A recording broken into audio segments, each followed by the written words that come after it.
Hey, how y'all doing? Here I am making another video. This time I decided to take my Mavic Pro out to the lake with the boat and try the tracking, the active tracking feature on the drone, which was working perfectly fine. In fact, this is the second time that I had the drone chasing the boat.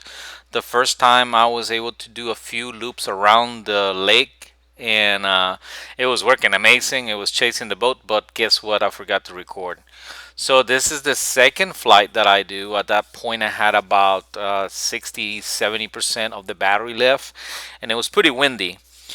And started to do hard turns and this and that, and the drone was keeping up real good until I got out of the view of the drone. Do not run. Um, do not run away or against the drone. The drone will not be able to capture you again.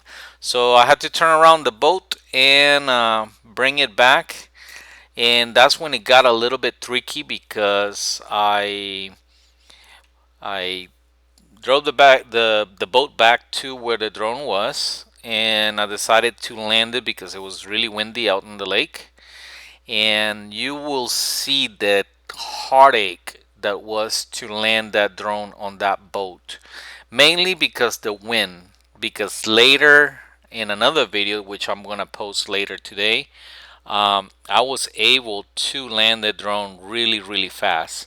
But in this one, in this case, it took me a good 2-3 minutes because the sensors on the drone kept detecting the wake tower and seeing it as an obstacle, and it didn't allow me to land the drone.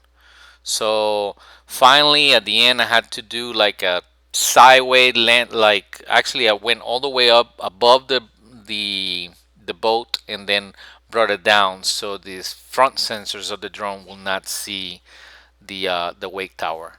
So that's how I ended up landing it. Besides that, I had no issues. Hope this video is productive for or informative for you.